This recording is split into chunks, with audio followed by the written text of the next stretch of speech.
অপরাধের কি কোনো শেষ সীমা থাকে, নাকি বিকৃত মানসিকতা যখন সমাজকে গ্রাস করে তখন দান বিরুদ্ধ সব সীমানা পার হয়ে যায়? দর্শক, স্কুল ছাত্রী রামিসা, বয়স মাত্র 7 বছর।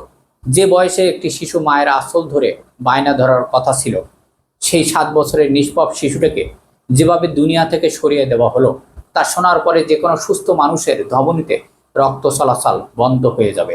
এটি কেবল হত্যা নয়, শিশু রামিসাকে ধর্ষণের পর অত্যন্ত ঠান্ডা মাথায় গোলা কেটে 2 ভাগ করে ফেলা হয়েছে। মানুষের নিষ্ঠুরতা আসলে কতটা নিচে নামতে পারে!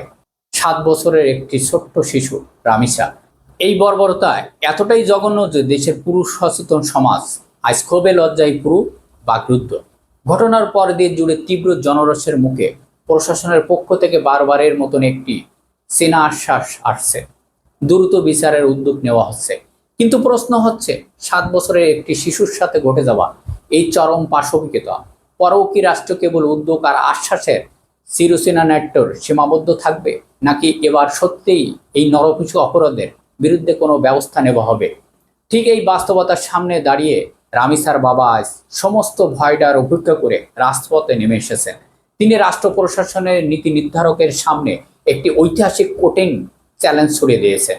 প্রশ্ন তুলেছেন, সরকার কি রামিসার বাবার চ্যালেঞ্জ গ্রহণ করতে পারবেন, নাকি আইন এবং শাসনতান্ত্রিক দৃষ্টিকোণ থেকে? এই প্রশ্নটি এখন প্রতিটি নাগরিকের।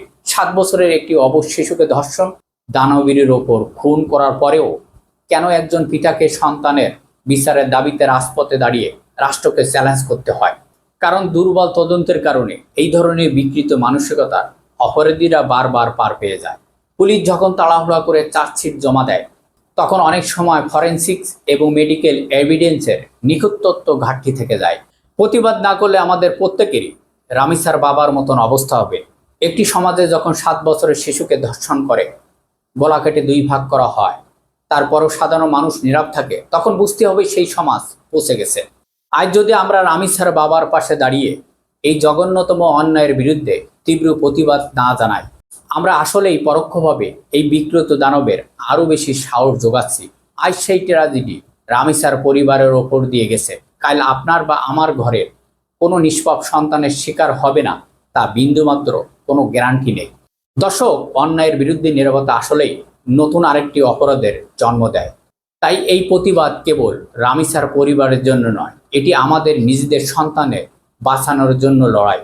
পরিশেষে বলা যায়, রামিসার হত্যাকাণ্ডের আমাদের দেশের আইন কাঠামো, সামাজিক নিরাপত্তা এবং রাষ্ট্রীয় জবাবদিহিতাকে এক চরম এবং এই চূড়ান্ত পরীক্ষার মুখে দাঁড় করিয়ে দিয়েছে। রামিসার বাবার ছড়ে দেওয়া চ্যালেঞ্জ গ্রহণ করে রাষ্ট্রকে প্রমাণ করতে হবে, 7 বছরের শিশুর ওপর এমন নরপশু নির্যাতন শেষ ঠিকানা একমাত্র ফাঁসির কাস্ট। একটি সমাজ যখন 7 বছরের শিশুকে ধর্ষণ করে গলা কেটে 2 ভাগ করে মতন অপরাধ করার পরেও ঘরে চুপচাপ বসে থাকে, তাহলে বুঝতে হবে সেই সমাজের নিরাপত্তা বলে আর কিছুই নাই। পরিশেষে বলা যায়, রামিসার হত্যা আমাদের দেশের আইন বা সামাজিক নিরাপত্তা এবং প্রশাসনের দায়িত্বকে এক পরীক্ষার মুখে দাঁড় করিয়ে দিয়েছে। দর্শক, 7 বছরের রামিসার হত্যাকাণ্ডের প্রশ্ন নিয়ে আপনার মতামত কি? আমাদের সন্তানদের নিরাপদ রাখতে এখন কি করা উচিত? কমেন্ট করে আপনাদের মতামত জানাবেন। ভালো থাকবেন। আল্লাহ হাফেজ।